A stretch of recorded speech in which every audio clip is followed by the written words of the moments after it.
நம்ம இன்னைக்கு new chapter பார்க்க போகிறோம் ஆர்கனைசேஷன் ஆஃப் லைஃப். அதாவது பயாலஜி 8th ஸ்டாண்டர்ட் பயாலஜியில் 18th chapter unit number 18 organization of life. இன்றைக்கி வந்து நியூ சாப்டர் ஸ்டார்ட் பண்ணுறோம். ஸோ ஆர்கனைசேஷன்னா உங்களுக்கு தெரியும், அமைப்புன்னு சொல்லுவாங்க. அதாவது லைஃப் வந்து வாழ்வு வந்துட்டு எப்படி அமைஞ்சிருக்கு அப்படிங்கிறது தான் இந்த chapter. So organisation of life unit number 18. So இதோட லேர்னிங் ஆப்ஜெக்டிவ்ஸ் என்னென்னா, after completion of this lesson students will be able to understand the different levels of organization seen in the animal world. ஒரு animal வேர்ல்டில் இருக்கக்கூடிய type of organisation, நீ first இந்த லெவலில் இந்த organisation இருந்திருக்கு, அடுத்து இதிலிருந்து அடுத்த லெவல் போயிருக்குங்கிறத வந்துட்டு ஸ்டூடெண்ட்ஸ்னால புரிஞ்சுக்க முடியும். Know about the structure of the செல்ஸோட ஸ்ட்ரக்சர் என்னென்ன அப்படின்னு தெரிஞ்சுக்க முடியும். Next understand the types of tissues, அதாவது என்ன டைப்ஸ் ஆஃப் டிஷ்யூஸ் வந்துட்டு நம்ம பாடியில் இருக்குது அப்படின்னு. To know more about the structure of eye as an example of organ level of organization. So structure of ஐயோட ஸ்ட்ரக்சர் என்ன அப்படின்னு பார்க்குறோம். ஏதோட எக்ஸாம்பிளாக வந்து ஆர்கன், ஒரு லெவலோட ஒரு ஆர்கனைசேஷன், ஒரு ஆர்கனோட லெவல் ஆஃப் ஆர்கனைசேஷனாக அதை வந்து ஒரு எக்ஸாம்பிளாக பார்க்குறோம். Next understand the respiratory system. So respiratory சிஸ்டத்தை பற்றி பார்க்க போகிறோம். As an example for the system level of organisation. ஒரு சிஸ்டம் வந்துட்டு எப்படி லெவலாக படிப்படியாக வந்துட்டு ஆர்கனைஸ் ஆகிருக்குங்கிறதுக்கு ஒரு எக்ஸாம்பிள். Next understand the physiological functions of an organizational setup with reference to homeostasis, diffusion, osmosis, osmoregulation, cellular respiration and metabolism. So physiological functions, அதாவது ஆர்கனைசேஷனோட செட்டப்பான டிஃப்ரெண்ட் physiological functions, அதான் homeostasis, diffusion, osmosis, osmoregulation, cellular respiration and metabolism. So இது எல்லாமே இந்த சாப்டரில் நம்ம பார்க்க போகிறோம். ஸோ ஃபஸ்ட்டு ஒன் வந்துட்டு introduction. என்ன சொல்லியிருக்காங்கன்னா, if you look around your surrounding you will be able to observe numerous varieties of animals. நம்ம சரௌண்டிங்கில் நம்ம அப்சர்வ் பண்ணோம்னா நம்மளை சுற்றி டிஃப்ரெண்ட் நியூமரஸ் வெரைட்டிஸ், அதாவது கணக்கே பண்ண முடியாத அளவுக்கு அனிமல்ஸ் வந்துட்டு நம்மளை சுற்றி இருக்குது. there are animals like amoeba which cannot be seen by our naked eye. So எல்லாத்துக்கும் தெரிஞ்சிருக்கோம், அமீபா வந்துட்டு ஒரு ஆர்கனிசம், அதை வந்து நம்மளோட நேக்கட் ஐனால் பார்க்க முடியாது. there are also animals like elephants and blue whale which are huge size. அதே மாதிரி animals like elephant, blue whale அதெல்லாம் வந்து ரொம்ப பெரிய ஆர்கனிசம்ஸ். ஸோ அதை வந்து நம்மளை கண்ணால் பார்க்க முடியும். the variations in animals are not only seen in size but also complexity of cells, tissues and body structure. ஒரு அனிமலோட வேரியேஷன் வந்துட்டு அதை நம்ம பார்க்கக்கூடிய சைஸில் மட்டும் இல்லை, அதோட செல்ஸ்னால் ஆகட்டும், இல்லாட்டி அதோட டிஷ்யூஸ்னால் ஆகட்டும், அதோட பாடி ஸ்ட்ரக்சர் ஆகட்டும், எல்லா விதத்துலேயும் வந்துட்டு ஒரு அனிமலும் இன்னொரு அனிமலுக்கும் இடையில வந்துட்டு வேரியேஷன்ஸ் இருக்கும். Based on the structural organization, organisms are can be classified into prokaryotes and eukaryotes. So அந்த ஸ்ட்ரக்சுரல் ஒரு அனிமலோட ஸ்ட்ரக்சுரல் ஆர்கனைசேஷனை வச்சு ஒரு அனிமலை எப்படி கிளாஸிஃபை பண்ணுறாங்க, ப்ரோகேரியோட்ஸ் அண்ட் யூகேரியோட்ஸ்னு கிளாஸிஃபை பண்ணியிருக்காங்க. In some organisms like bacteria, cyanobacteria and mycoplasma, the true nucleus is absent. So சில organisms, அதாவது bacteria, cyanobacteria, இந்த மைக்ரோபிளாஸ்மாங்கிற ஆர்கனிசத்துலாம் வந்துட்டு நியூக்ளியஸ் வந்து இருக்காது. ஸோ அந்த ஆர்கனிசம் தான் என்ன சொல்கிறோம், ப்ரோகேரியோட்ஸ் சொல்கிறோம். So these organisms are called prokaryotes அப்படின்னு நம்ம சொல்கிறோம். however organisms like plants and animals have cells with well defined nucleus covered by the membrane. இப்போ plants and animals-ஐ பார்க்கும்போது அதுக்கு வந்துட்டு வெல் டிஃபைனான நியூக்ளியஸ் வந்துட்டு இருக்குது. ஸோ அதைத்தான் நம்ம என்ன சொல்கிறோம், யூகேரியோட்ஸ். ஸோ ப்ரோகேரியோட்ஸ்னால் வந்துட்டு நியூக்ளியஸ் வந்து இருக்காது. ஸோ நியூக்ளியஸ் இல்லாத ஆர்கனிசத்தை நம்ம என்ன சொல்கிறோம், ப்ரோகேரியோட்ஸ்னு சொல்கிறோம். நியூக்ளியஸ் இருக்கிற ஆர்கனிசத்தை என்ன சொல்கிறோம், யூகேரியோட்ஸ் அப்படின்னு சொல்கிறோம். Some organisms have single cell body and they are called as unicellular organism. நுண்ணுயிரியல்னு சொல்லுவோம்ல, ஒரு செல்லால் ஆன ஆர்கனிசத்தை நம்ம என்ன சொல்கிறோம், யூனிசெல்லுலர் ஆர்கனிசம் சொல்கிறோம். ஸோ அதுக்கு எக்ஸாம்பிள் என்ன, yeast and amoeba. Organism such as plants, animals and human beings are made of large number of cells. So plants, animals, human beings, இவங்களை இதில் பிளான்ட்ஸ், அனிமல், ஹியூமன் பீங்ஸில் நம்ம என்ன மல்டி செல்லுலர் ஆர்கனிசம். ஏன்னா நம்மளோட பாடியில் வந்துட்டு நிறைய செல்ஸ், லட்சக்கணக்கான கோடிக்கணக்கான செல்ஸ் வந்துட்டு நம்ம பாடி இருக்குது. So they are called multi cellular organisms. நல்லா புரிஞ்சுக்கணும், ப்ரோகேரியோட்ஸ் தான் வந்துட்டு அங்கே நியூக்ளியஸ் வந்து இருக்காது. நியூக்ளியஸ் இல்லாத ஆர்கனிசத்தை ப்ரோகேரியோட்ஸ்னு சொல்கிறோம். நியூக்ளியஸ் இருக்கிற ஆர்கனிசம் நம்ம யூகேரியோட்ஸ்னு சொல்கிறோம்.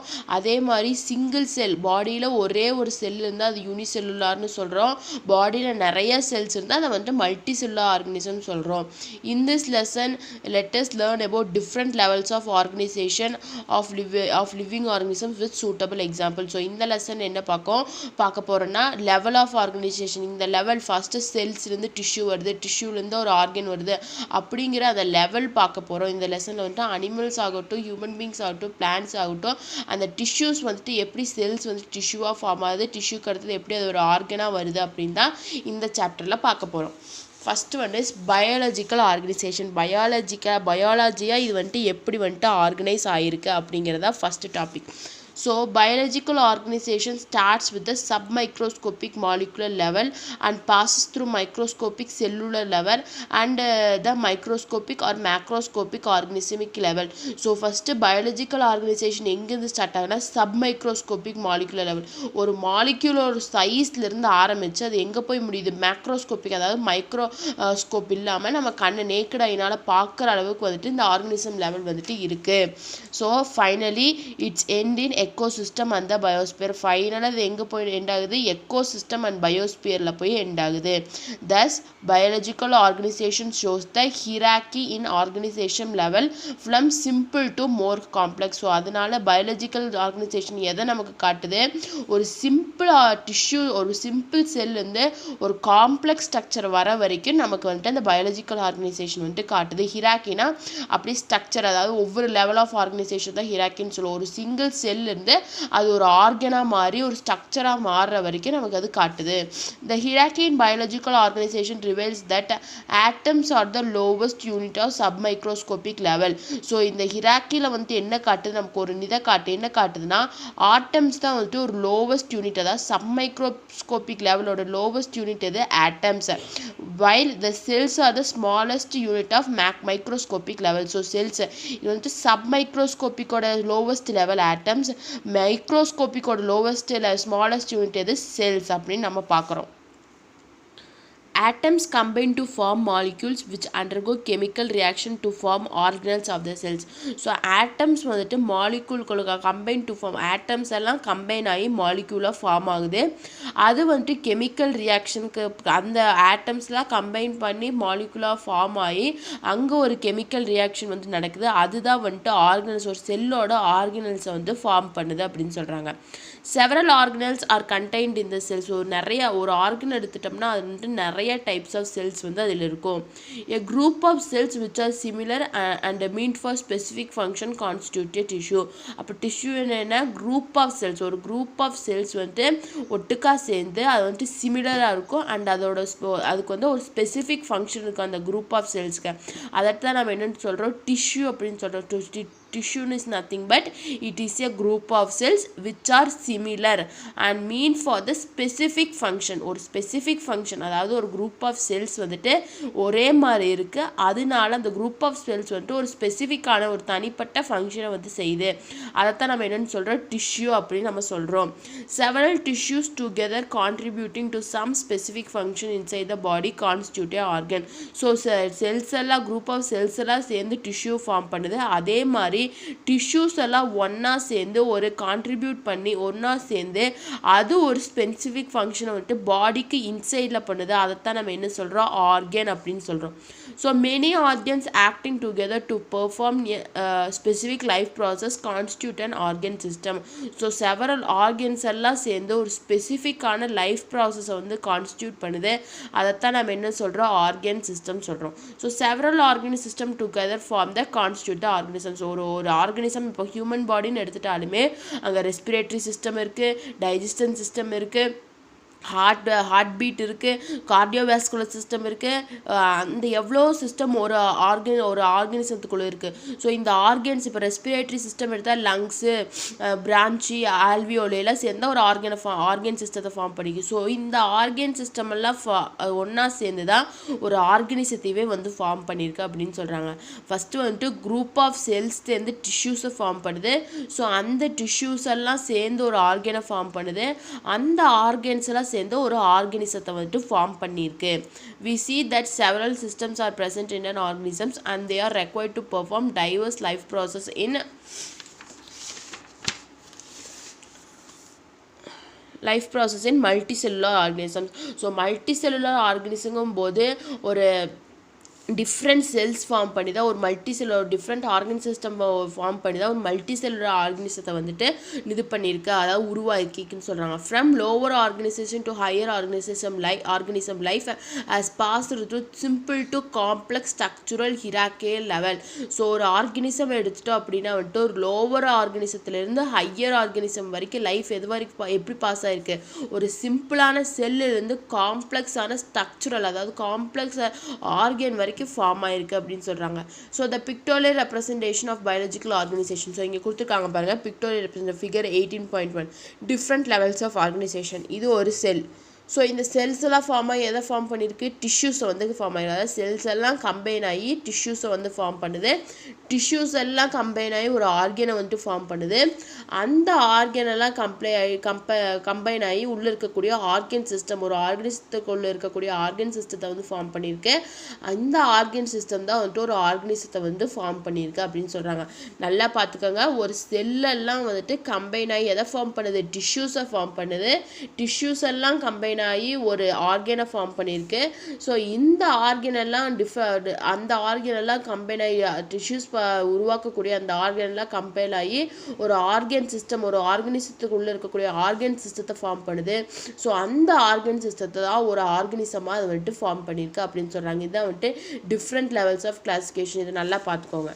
நெக்ஸ்ட்டு நம்ம ஃபஸ்ட்டு என்ன பார்க்க போகிறோம்னா செல்ஸ்னால் என்ன.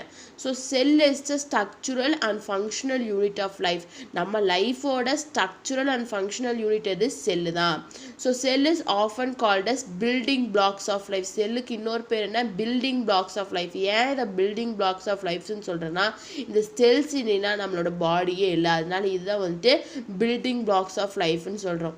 So the study of cells is called cell biology. So செல்ஸை பற்றி படிக்கக்கூடிய படிப்புக்கு பேர் என்ன, cell biology. Cells consist of cytoplasm. So செல்ஸில் என்ன இருக்கும், சைட்டோபிளாசம் இருக்கும். இங்கே பாருங்கள், செல்ஸில் என்ன இருக்குது, சைட்டோபிளாசம் இருக்கும். Enclosed within a membrane. So அது வந்து ஒரு மெம்பரேனால வந்துட்டு என்க்ளோஸ் மூடப்பட்டிருக்கும். Which contains many biomolecules such as proteins and nucleic acid. So அதில் அப்படி என்க்ளோஸ் பண்ணியிருக்க மெம்பரேனில் என்ன இருக்கும், நிறைய டைப்ஸ் ஆஃப் பயோமாலிக்யூல்ஸ் வந்து இருக்கும். ப்ரோட்டீன்ஸ், நியூக்ளிக் ஆசிட் மாதிரி பயோமாலிக்யூல்ஸ் வந்து இருக்கும். ஸோ ஃபஸ்ட்டு செல்ஸில் வந்துட்டு சைட்டோபிளாசம் இருக்குது. அந்த சைட்டோபிளாசத்தை வந்து ஒரு மெம்பரேன் வந்துட்டு என்க்ளோஸ் பண்ணியிருக்கு. ஸோ அந்த மெம்பரேனை வந்து நிறைய பயோமாலிக்யூல்ஸ் இருக்கும். ஸோ என்னென்ன பயோமாலிக்யூல்ஸ்னால் ப்ரோட்டீன்ஸ் அண்ட் நியூக்ளிக் ஆசிட் மாதிரி நிறைய பயோமாலிக்யூல்ஸ் இருக்கும். Cells vary widely in shape and size. So cells வந்துட்டு ஷேப்லி சைஸ்லேயும் வந்துட்டு வேரி ஆகும். There is a central spherical nucleus and variety of cytoplasmic living cell organelles. So சென்டரில் பாருங்கள் நியூக்ளியஸ் இருக்கா, ஸ்பெரிக்கல் இருக்குது. And variety of cytoplasmic living cell organelles like endoplasmic reticulum, mitochondria, Golgi apparatus, centrioles, ribosomes, lysosomes etcetera present in animal cell. ஒரு animal செல்னு எடுத்துக்கிட்டோம்னா அங்கே வந்துட்டு ஸ்பெரிக்கலான ஒரு நியூக்ளியஸும் இருக்கும். And different types of variety of cytoplasmic living cell organelles. So living cell organelles பாருங்கள், lysosome இருக்குது, endoplasmic reticulum இருக்குது, செல் மெம்பரேன் இருக்குது, ரைபோசோம் இருக்குது, மைட்டோகாண்ட்ரியா இருக்குது, கோல்கி அப்பேரட்டஸ் இருக்குது. ஸோ எல்லாமே இந்த செல் ஆர்கனல்ஸ் எல்லாமே ஒரு செல்லில் வந்துட்டு இருக்குது அப்படின்னு சொல்கிறாங்க. ஈச் செல் ஆர்கனல் பெர்ஃபார்ம் ஸ்பெசிஃபிக் ஃபங்க்ஷன். ஒவ்வொரு செல் ஆர்கனலும் ஒரு ஸ்பெசிஃபிக்கான தனிப்பட்ட ஃபங்க்ஷனை வந்து அது பண்ணுது அப்படின்னு சொல்கிறாங்க. ஃபஸ்ட்டு செல்லுன்னு பார்க்கும்போது ஃபஸ்ட்டு வந்துட்டு இட் கண்டெய்ன்ஸ், செல்லில் வந்துட்டு சைட்டோபிளாசம் இருக்குது. அந்த சைட்டோபிளாசத்தை வந்து ஒரு மெம்பரேன் வந்துட்டு என்க்ளோஸ் மூடி இருக்குது. ஸோ அந்த மெம்பரேனில் வந்துட்டு டிஃப்ரெண்ட் டைப்ஸ் ஆஃப் பயோமாலிக்யூல்ஸ் இருக்குது. சச்சஸ் அதில் சில டைப்ஸ் கொடுத்துருக்காங்க, ப்ரோட்டீன்ஸ் அண்ட் நியூக்ளிக் ஆசிட் மாதிரி பயோமாலிக்யூல்ஸ் இருக்குது. இந்த செல்ஸ் வந்துட்டு ஷேப்லி சைஸ்லி வேரி ஆகும். இந்த செல்லில் வந்துட்டு சென்ட்ரலில் ஒரு ஸ்பெரிக்கல் நியூக்ளியஸ் இருக்குது. And cytoplasmic different cytoplasmic sell organelles இருக்குது. என்னென்னா மைட்டோகாண்ட்ரியா, கால்கி அப்பேரட்டஸ் இருக்குது, சென்ட்ரியோல்ஸ் இருக்குது, ரைபோசோம் இருக்குது, எண்டோபிளாஸ்மிக் ரெட்டிகுலம் இருக்குது, லைசோசோம் இருக்குது. ஸோ இந்த மாதிரி செல் ஆர்கனல்ஸ் வந்துட்டு இந்த செல் இருக்குன்னு சொல்கிறோம். ஸோ ஒவ்வொரு செல் ஆர்கனல்ஸுக்கும் ஒவ்வொரு தனிப்பட்ட ஃபங்க்ஷன் வந்துட்டு இருக்குன்னு சொல்கிறாங்க. So the size of the cells varies in different animals and they which are measured in the units of micron. ஒவ்வொரு ஒவ்வொரு ஒரு செல்லோட சைஸ் வந்துட்டு ஒவ்வொரு அனிமல்ஸ்க்கும் வேரி ஆகும். அது எதை வச்சு நம்ம மெஷர் பண்ணால் யூனிட் வந்துட்டு மைக்ரான் யூனிட்டில் மெஷர் பண்ணணும். 1 micron is equal to 1/10 lakh metre. ஒரு மைக்ரான் இஸ் ஈக்குவல் டு எவ்வளோ 1/10 lakh metre.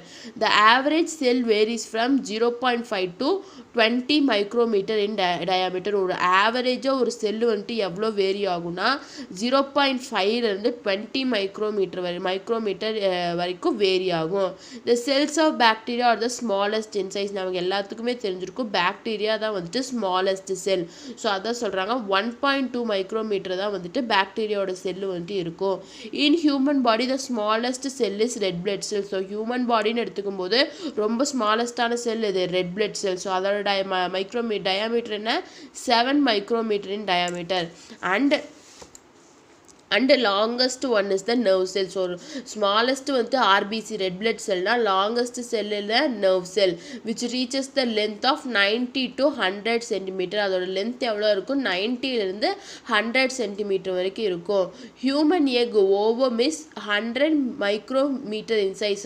so human egg அதாவது ovum இருக்குல்ல அதோட சைஸ் எவ்வளோ 100 micrometer.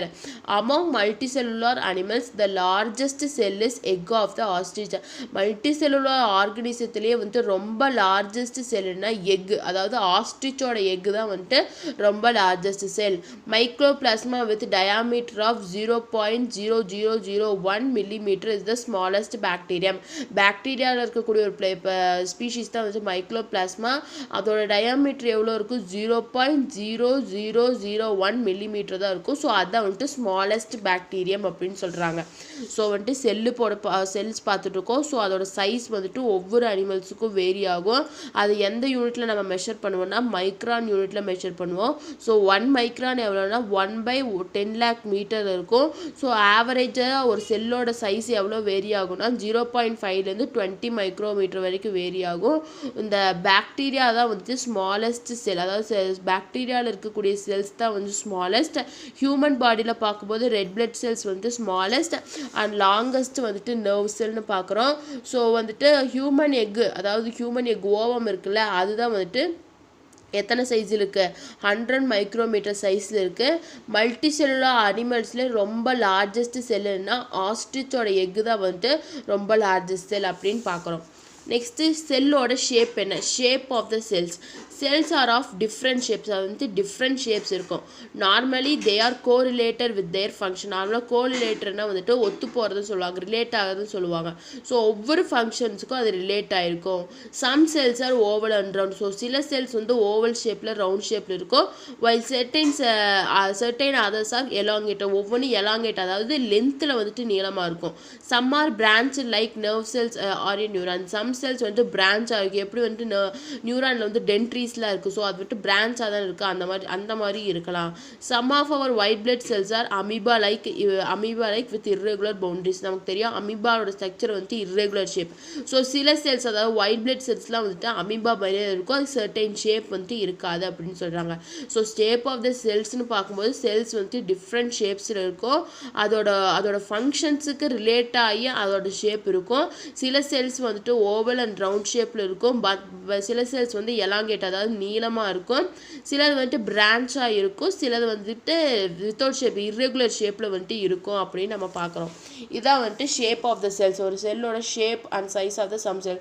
ஃபஸ்ட்டு பாருங்கள் red blood cells, next ovum cell, நம்ம ஹியூமன் ஓவம், அப்புறம் நர்வ் செல்ஸ் பாருங்கள் இதில் பிரான்ச் இருக்குது டென்ட்ரி. ஸோ அதான் சொல்கிறாங்க. இது வந்துட்டு போன் செல், இது வந்து sperm cell and smooth muscle cells. இதான் வந்துட்டு different types of different shapes and size of the செல்னு சொல்லியிருக்காங்க. ஸோ இன்றைக்கி வந்து கிளாஸில் வந்துட்டு நம்ம செல் ஸ்ட்ரக்சர் ஃபுல்லாக பார்த்துட்டோம். ஸோ இந்த டயக்ராம் அதாவது அனிமல் செல் வந்து ரொம்பவே இம்பார்ட்டண்ட், எல்லோரும் வந்து போட்டு பாருங்கள். நெக்ஸ்ட் கிளாஸில் வந்து நம்ம டிஷ்யூஸ்னால் என்னன்னு சொல்லிட்டு நெக்ஸ்ட் கிளாஸில் பார்ப்போம். So thank you all. ஏதாச்சும் டவுட் இருந்தால் கமெண்ட் பண்ணுங்கள், நான் கிளியர் பண்ணி வைக்கிறேன். So thank you.